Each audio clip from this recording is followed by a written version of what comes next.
తెలంగాణ రాష్ట్రంలో ప్రభుత్వ పాలన గాడి తప్పిందని, ప్రజలకు మెరుగైన వైద్య సేవలు అందించడమే ప్రశ్నార్థకమైన పరిస్థితుల్లో ప్రజలకు స్వీయ నియంత్రణ ఒక్కటే శ్రీరామరక్ష అని పట్టభద్రుల ఎమ్మెల్సీ జీవన్ రెడ్డి అన్నారు. బుధవారం జగిత్యాల జిల్లా కేంద్రంలోని ఎమ్మెల్సీ జీవన్ రెడ్డి విలేకరుల సమావేశం ఏర్పాటు చేశారు. ఈ సందర్భంగా ఆయన మాట్లాడుతూ, దేశంలో ఎక్కడ లేని విధంగా తెలంగాణ రాష్ట్రంలో 2 కరోనా మరణ వాంగ్మూలంతో మృతి చెందారని ఆవేదన వ్యక్తం చేశారు. ఈ ఘటనపై కేంద్ర రాష్ట్ర మానవ హక్కుల కమిషన్ సుమోటోగా స్వీకరించాలని, తక్షణమే రాష్ట్ర ప్రభుత్వంపై విచారణ చేపట్టాలని ఆయన డిమాండ్ చేశారు. రాష్ట్రంలో గత వారం రోజుల నుండి కోవిడ్ పరీక్షలను నిలిపివేశారని, తెలంగాణలో ఇక అన్నిటికీ ఒకటే వైద్యం, హోం క్వారంటైన్ అనే విధంగా పాలన కొనసాగిస్తున్నారని ఆగ్రహం వ్యక్తం చేశారు. మరణ వాంగ్మూలంతో 2 చనిపోతే వైద్య ఆరోగ్య శాఖ మంత్రి ఈటెల రాజేందర్ సెల్ఫీ వీడియోలను తప్పుపట్టడం దారుణమని అన్నారు. ఆ 2 వ్యక్తులు క్షోభతో బాధపడ్డారో, దీనికి ఎవరు బాధ్యులు అవుతారో అనేది ముందు తేల్చి ఈ ఘటనపై పూర్తి స్థాయిలో విచారణ చేపట్టాలని ఆయన చెస్ట్ ఆసుపత్రి ఘటనపై మాట్లాడని సీఎం తక్షణమే నైతిక బాధ్యత వహించి తన పదవికి రాజీనామా చేయాలని జీవన్ రెడ్డి డిమాండ్ చేశారు. రాష్ట్రంలో ఎక్కడ కూడా కరోనా వైద్య పరీక్షలకు ప్రభుత్వం ప్రకటించిన టారిఫ్ అమలు కావడం లేదని ఆరోపించారు. ఆరోగ్యశ్రీలో కరోనాను చేర్చి రోగులకు పరీక్షలు నిర్వహించి ప్రజలకు మెరుగైన వైద్య సదుపాయాలు కల్పించాలని ఆయన ప్రభుత్వాన్ని డిమాండ్ చేశారు. ఈ కార్యక్రమంలో రాష్ట్ర కాంగ్రెస్ ఆర్గనైజింగ్ సెక్రటరీ బండ శంకర్ తో పాటు బల్దియా మాజీ చైర్మన్ గిరినాభూషణం, బండ భాస్కర్ రెడ్డి, కొత్త మోహన్, కల్లెపల్లి దుర్గయ్య తదితరులు పాల్గొన్నారు. ఎంత నిరుపేద వర్గాలైనా కానీ వారికి కావలసినటువంటి ఒక వైద్య సదుపాయం అన్ని రుగ్మతలకు అందింప చేయడం ప్రభుత్వ బాధ్యత. ఒకవేళ ప్రభుత్వ ఆసుపత్రుల్లో ఆ రుగ్మతకు సంబంధించినటువంటి ఒక వైద్య సదుపాయాలు పొందలేని పరిస్థితులలో ప్రైవేట్ ఆసుపత్రుల్లోనైనా కానీ తగు వైద్య సదుపాయం అందింప చేయడం ప్రభుత్వ బాధ్యత. దాని పర్యవసానమే అన్నడు ఉమ్మడి ఆంధ్రప్రదేశ్ రాష్ట్రంలో ప్రవేశపెట్టబడ్డ ఆరోగ్యశ్రీ కార్యక్రమం. రాజ్యాంగబద్ధంగా కల్పించవలసినటువంటి యొక్క హక్కు ప్రభుత్వ ఆసుపత్రుల్లో పూర్తి స్థాయిలో వైద్య సేవలు కల్పించలేకపోతున్నటువంటి ఒక పరిస్థితులలో ప్రైవేట్ రంగంలో వైద్య సేవలు పొందినప్పటికీ కూడా దానికి సంబంధించినటువంటి ఒక సేవలు కల్పించడం ప్రభుత్వ బాధ్యత భావించి ఆరోగ్యశ్రీ కార్యక్రమాన్ని ఎన్డీఏ ప్రభుత్వం అధికారానికి వచ్చిన తదుపరి జాతీయ స్థాయిలో కూడా వైద్య సదుపాయాల నిమిత్తం ప్రభుత్వ బాధ్యతగా ఆయుష్మాన్ భారత్ కార్యక్రమాన్ని అమలు పెట్టడానికి కార్యక్రమం రూపొందించింది. అటు ఆయుష్మాన్ భారత్ కానీ ఇటు ఆరోగ్యశ్రీ కానీ ఈ 2 సేవలు పొందేటటువంటి యొక్క హక్కు ప్రతి పౌరుడు కలిగి ఉన్నాడు మన రాష్ట్రం. కానీ దురదృష్టం ఏంటంటే ఇవాళ కేంద్ర రాష్ట్ర ప్రభుత్వాలు దేశజాల పోయి కేంద్ర ప్రభుత్వం అమలు చేస్తున్నటువంటి ఆయుష్మాన్ భారత్ మేము తెలంగాణ రాష్ట్రంలో అమలు చేయవలసినటువంటి ఒక అవసరం లేదు. ఆయుష్మాన్ భారత్లో ఏ సేవలైతే పొందడం జరుగుతుందో ఆ సేవలన్నీ మేము ఆరోగ్యశ్రీలో కల్పిస్తున్నామని చెప్పి పేర్కొన్నాం. సరే, ఆయుష్మాన్ భారత్ కానివ్వండి, ఆరోగ్యశ్రీ కానివ్వండి, ఇలా ప్రభుత్వాలు ఏదైతుందో విధి విధానాలు రూపొందిస్తే దానికి కావలసినటువంటి ఒక నిధుల సమకూర్పు అనేది మళ్ళీ ప్రజల ద్వారా సమకూర్చుకోబడ్డటువంటి ఒక పన్నుల రూపేణ ఏదైతే నిధులు సమకూరుతామో దాని నుండి వెచ్చిస్తారు. ఆయుష్మాన్ భారత్కు సంబంధించినటువంటి నిధులు అటు మోడీ జేబులకు వెళ్ళే కానీ, ఇటు ఆరోగ్యశ్రీకి సంబంధించిన నిధులు కేసీఆర్ జేబులకు వెళ్ళే కానీ నిధులు వెచ్చించరు. మళ్ళీ కోవిడ్-19 కరోనా వైరస్ వ్యాధి సోకినటువంటి రుగ్మతకు ఏదైతున్నదో వైద్య సదుపాయాల నిమిత్తం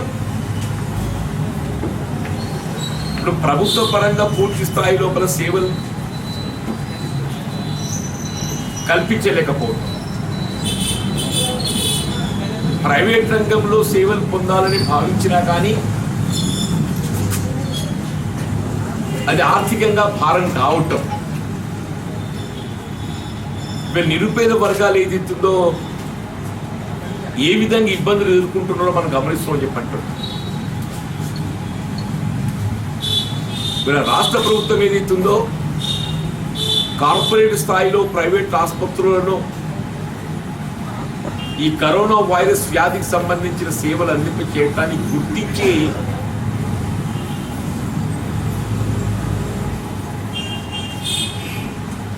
దానికి సంబంధించినటువంటి ఒక టారిఫ్ ఛార్జ్ ప్రకటింపబడ్డా కానీ అది ఎవరు కూడా అమలు చేస్తలే. వీళ్ళ ప్రభుత్వ ఆసుపత్రుల పరిస్థితి ఈ విధంగా మారిపోయింది కదా అని చెప్పారంటే, మీకు ఆక్సిజన్ అవసరం పడితే తప్ప, మీకు వెంటిలేటర్ అవసరం పడితే తప్ప మీరు ప్రభుత్వ ఆసుపత్రుల్లో చేరాల్సిన అవసరం లేదు అనే స్థాయికి ఇవాళ చేరుకుంటారు. ఎవరన్నా వ్యాధి సిమ్టమ్స్ సోకిన పాజిటివ్ వ్యాధిగ్రస్తుడిగా గుర్తింపబడ్డా కానీ వాళ్ళు విధిగా ఏదైతుందో ఆసుపత్రిలో చేర్పించి తమ వైద్య సేవలు అందించారు. ఇక్కడే మన దగ్గర జగిత్యాల ప్రభుత్వ ఆసుపత్రిలో ఓ స్వీపర్ పాజిటివ్ గుర్తింపబడ్డది. బాబు 2 days ఇంట్లో పెట్టేసిండ్రే, 2 days ఇంట్లో పెట్టేసి. ప్రభుత్వం కూడా పాజిటివ్ సోకినంత మాత్రాన మీరు ఆసుపత్రిలో చేరవలసినటువంటి ఒక అవసరం లేదు. అన్నింటికి ఒకే వైద్యం క్వారంటైన్, అన్నింటి ఒకే వైద్యం క్వారంటైన్. ఆరంభంలో ఏ విధంగానైతే గారు పారాసెటమాల్ ఒకటి సరిపోతుంది అని పేర్కొనడం జరిగిందో, ఇవాళ క్వారంటైన్ మాత్రం ఒకటే సరిపోతుంది అనే స్థాయికి మరి ప్రభుత్వం దిగజారడం ఆశ్చర్యాన్ని కలిగిస్తుందని చెప్పండి. అంటే చెస్ట్ ఆసుపత్రిలో వైద్య సదుపాయం పొందుతూ ఆక్సిజన్ తొలగింపబడుటతో ఏ విధంగా మరణ దశకు చేరుకోవడం జరుగుతుందో సరే వెళ్ళి ఆయన అంటే ఇంత క్షోభ అనుభవించి ఉంటాడో మనం ఊహించలేమని చెప్పంటున్నా. ఎంత క్షోభ అనుభవించి ఉంటాడో మనం ఊహించలేమని చెప్పంటున్నా. ఆయన తన మరణ వాగ్మూలాన్ని టైం డిక్లరేషన్ రికార్డ్ చేసి చనిపోయింది. రవికుమార్ ఇప్పుడు మన భారతదేశం చట్టాలకు అనుగుణంగా ఆత్మహత్య నేరం, బలవన్ మరణం అనేది నిషేధింపబడింది మన దగ్గర. అది నేరం. ఎవరైనా ప్రయత్నం చేసినా కానీ దాన్ని నేరంగా పరిగణిస్తుంది. కానీ ఏ పరిస్థితుల్లో ఆయన ఆత్మహత్య పురిగొల్పడం జరుగుతుంది, ఏ పరిస్థితుల్లో ఆయన బలవన్ మరణానికి పాల్పడుతుండో మనం పరిశీలించాల్సినటువంటి ఆవశ్యకత ఉందని చెప్పండి. వీళ్ళ గౌరవ వైద్య ఆరోగ్య శాఖ మంత్రులు ఏదైతుందో ఇలా సెల్ఫీ వీడియో రికార్డింగ్ తప్పుపడుతున్నాడు. ఆయన టైం డిక్లరేషన్ కాదు, సెల్ఫీ వీడియోని తప్పుపడుతుండే అంటారు. సెల్ఫీ వీడియోని తప్పుపడుతుండే. ఆయన ఎంత క్షోభ అనుభవిస్తే ఆయన ఆక్సిజన్తో ఏదైతుందో మరికొంతకాలం వైద్య సదుపాయం పొందగలిగేటటువంటి ఒక అవకాశం ఉండి కూడా ఆక్సిజన్ తొలగించడంతో ఆయన మృత్యువాత పడ్డాడు. మరి ఆయనకు ఆక్సిజన్ తొలగింపబడ్డదా లేదా అనేది క్లారిటీ ఇస్తలేడు. ఇక్కడ మనకు రావాల్సిన క్లారిటీ ఏదైతున్నదో ఆయనకు ఆక్సిజన్ తొలగింపబడ్డదా లేదా. ఆక్సిజన్ తొలగింపబడ్డట్టయితే దానికి బాధ్యత అంటే ఆసుపత్రిలో తగు ఆక్సిజన్ వైద్య సదుపాయం లేక ఈ రోగి ఎట్లా బతకడు కాబట్టి ఇంకొని తీసి పెడతామని పెట్టిండ్రా, లేక ఈ రోగి ప్రాణాపాయంకి వెళ్ళి బయటపడిపోయింది కాబట్టి ఆక్సిజన్ అవసరం లేదని చెప్పి తొలగించిండ్రా,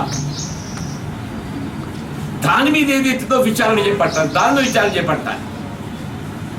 ఆ విచారణకు ఆదేశింప చేయక మీరు సెల్ఫీ వీడియోని తప్పిపడ్డాడు వెంటే.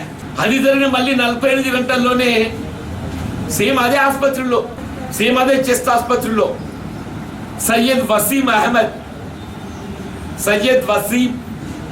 అహ్మద్ పాపం ఆయన కూడా ఏదైతుందో ఆసుపత్రుల్లో ఉండేటటువంటి అరకొరక వైద్య సదుపాయాలతో ఆయన ఎదుర్కొంటున్నట్టు ఒక మానసిక క్షోభను ఏదైతుందో ఆయన మరణ వాగ్మూలంగా టైం డిక్లరేషన్ రికార్డ్ చేసి క్షణాల లోపల పాపం ఆయన చనిపోయిండే. అంటే ఆశ్చర్యం ఏంటంటే ఎవరో ఒకరిద్దరు చనిపోయినంత మాత్రాన దాన్ని ఇంత ప్రచారం చేయాలి. ఇలా ఒకరిద్దరు చనిపోవడం, ఒకరిద్దరు టైం డిక్లరేషన్తో చనిపోయింది ఒకరిద్దరు కాదు. చనిపోయిన వాళ్ళు ఏదైతుందో వందల సంఖ్యలో ఉన్నారు. చనిపోయిన వాళ్ళు అధికారిక ప్రకటించింది 253. సరే అనధికారికంగా ఎన్ని డెత్స్ ఉన్నాయో మనం ఊహించలేము. కానీ టైం డిక్లరేషన్తో చనిపోయినటువంటి యొక్క కరోనా వైరస్ వ్యాధి సోకి చనిపోయినటువంటి వాళ్ళు బహుశా దేశంలోనే కాదు ప్రపంచంలో కూడా ఎక్కడ ఉన్నారని చెప్పి నేను ఊహించాలని చెప్పి అంటున్నాను. నిజంగా ముఖ్యమంత్రి గారికి ఏమైనా నైతిక బాధ్యత ఉన్నట్టయితే ఆయన తక్షణమే రాజీనామా చేయాలి. ముఖ్యమంత్రి గారికి ఏమైనా నైతిక బాధ్యత ఉన్నట్టయితే తక్షణమే రాజీనామా చేయాలంటూ నేను. ఇంతవరకు స్పందన లేదు. కేంద్ర రాష్ట్ర ప్రభుత్వాలు సమన్వయంతో జాతీయ స్థాయిలో మరి ఏర్పడినటువంటి ఒక ఈ వైపరీత్యాన్ని తట్టుకోవడానికి కొరకు ఏ విధంగా ఉమ్మడి చర్యలు చేపట్టాలి. ఆరంభంలో కేంద్ర ప్రభుత్వం ట్రంప్ పర్యటన నిమిత్తం ఏదైతున్నదో వాళ్ళొక నెల రోజులు నివారణ చర్యలు జాతీయం చేసింది. జస్ట్ ట్రంప్ పర్యటన, అమెరికన్ అధ్యక్షుడు ట్రంప్ పర్యటన ఏదైతే దాని కొనసాగింపుకి ఏదైతున్నదో even world health organisation alert చేసిన తదుపరి కూడా ఏ విధమైనటువంటి నివారణ చర్యలు కానీ కనీసం వెలుగులోకి రానియకుండా ఆర్భాటాలతోనే ట్రంప్ పర్యటన ఏర్పాటు చేసింది. తదుపరి ఏ విధంగా రాజకీయంగా దీన్ని లబ్ధిగా వినియోగించుకోవడానికి కొరకు తబ్లిగీ జమాత్ మర్కజ్ వాళ్ళకి ఏదైతుందో ఆధ్యాత్మిక కార్యక్రమాల నిమిత్తం దేశ రాజధాని ఢిల్లీలో లా అండ్ ఆర్డర్ కేంద్ర ప్రభుత్వ అధీనంలో ఉన్నది. ఢిల్లీలో ఏదైతుందో దేశ రాజధానిలో లా అండ్ ఆర్డర్ కేంద్ర ప్రభుత్వ అధీనంలో ఉన్నది. ఈ ఆధ్యాత్మిక కార్యక్రమాల నిమిత్తం ఏదైతుందో మీరు అనుమతిస్తాయి దేశంలో మతపరమైనటువంటి విద్వేషాలు రెచ్చగొట్టబడే విధంగా రాజకీయ ప్రయోజనాల కొరకు తాపత్రయపడడం జరిగింది తప్ప నివారణ చర్యలు అనేది ప్రత్యేకంగా చేపట్టబడమైతే ఏమీ లేదు. రాష్ట్రం నేనేం తక్కువ తినను అన్నట్టు శాసనసభ వేదికగానే ఈ కరోనా ఇదో వ్యాధి అన్నయ్య దీనిలో ముక్కు బట్ట కట్టుకోవాలన్నట్టు ఇక్కడ ముక్కు బట్ట కట్టుకున్నారా? మనకందరి వైరస్ దొరికిందా? అట్టి పారాసిటమాల్ వేసుకోవడం పోతుంది. దాన్ని ఏదో పెద్ద ఇంత చెప్తున్నారు. ఇదా నా ముఖ్యమంత్రి గారికి అయితే ఉద్బోధా? తన తప్పును ఏదైతుందో సరి చేసుకోవటంలో భాగంగా సరే లాక్డౌన్కి వచ్చి కొంత మేరకు ఏదైతుందో లాక్డౌన్తో వ్యాప్తి నివారింపు చేయగలిగినది. ఈ లాక్డౌన్తో ఉత్పన్నమవుతున్నటువంటి యొక్క అన్ఎంప్లాయ్మెంట్, రోజువారీ ఉపాధి కూలీలు, వలస కార్మికులు, నిరుపేద వర్గాలను ఏదైతుందో ఆదుకోవాల్సిన బాధ్యత ప్రభుత్వంపై ఉంటే మీరు వారిని ఆదుకోవటానికి చేపట్టాల్సిన చర్యలు పూర్తి స్థాయిలో చేపట్టే లేక 2 మాసాలకి చేతులెత్తేసింది. ప్రభుత్వ ఆదాయం పడిపోయింది, నేను జీతాలు ఇయ్యలేకుండా పోతున్నా, అప్పులు పుట్ట కూడా పోతున్నాయి అని బాండ్లు అమ్మిండు. చివరికి ఆదాయ మార్గం అన్వేషణలో భాగంగా వీళ్ళు మళ్ళీ లాక్డౌన్ చేతులు ఎత్తేసిందంటే చివరికి స్వీయ నియంత్రణ గారికి వచ్చింది. ఇప్పుడు పరిస్థితి ఏమైపోయిందనంటే స్వీయ నియంత్రణ గారికి వచ్చేసింది. ఆనాడు ఏమన్నాడు, ముందు ప్రాణాలు కాపాడుకుంటే చాలే, తర్వాత ఎట్లా బతకాలని ఆలోచన చేయొచ్చు అని చెప్పాను. పెద్ద మనిషి ముందైతే ప్రాణాలు బతుకుతాయి కదా ఎట్లా బతకాలనేది, ముందైతే బతకడానికి కొరికే మీకు ఇంత ఇబ్బంది అయినా కానీ నేను లాక్డౌన్ ఇంత పటిష్టంగా అమలు చేసుకోమని చెప్పాను. భరించినామని చెప్పంటాడు. ఇవాళ ఏదైతుందో లాక్డౌన్తో ఉత్పన్నమయ్యేటటువంటి యొక్క పరిణామాలు ఏవైతే ఉంటాయో ముఖ్యంగా నిరుపేద వర్గాలపై దాని ప్రభావం ఎక్కువ పడుతుంది. కాబట్టి వాళ్ళని ఆదుకోవాల్సిన బాధ్యత కేంద్ర రాష్ట్ర ప్రభుత్వాలపై ఉంటుంది. కేంద్ర ప్రభుత్వం ఏదైతుందో 20 లక్షల కోట్ల ఆర్థిక ప్యాకేజీ ప్రకటిస్తున్నా అని చెప్పి ఆర్భాటంగా ప్రకటించింది. ప్రకటన అయితే 20 లక్షల కోట్ల ఆర్భాటంగా ప్రకటించింది. ఇప్పుడు చివరికి జరిగేది ఏంటి?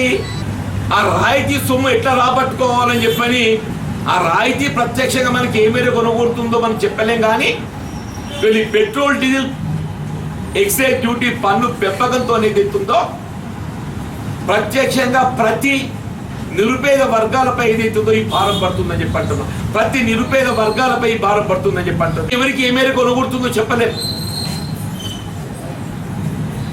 కానీ పెట్రోల్ డీజిల్ పన్నుల భారం అయితే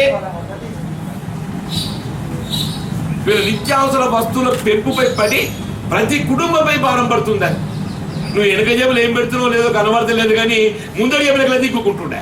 ఇది కేంద్ర ప్రభుత్వ ఆలోచన విధానం. లేదా రాష్ట్రం పన్ను రాబడి కొరకు ఏదైతుందో లాక్డౌన్ రిలాక్స్ చేయబడాలి. దానికి ఏదైతుందో కొంత ఒక కార్యాచరణ రూపొందించండి. మీరు పెడితే 24 గంటలు లాక్డౌన్ పెడతారు, లేకుంటే 24 గంటలు లాక్డౌన్ ఎత్తేస్తారు. ఇవాళ ఉపాధికి ఏదైతుందో మార్గం మనం సుగమం చేయాలి.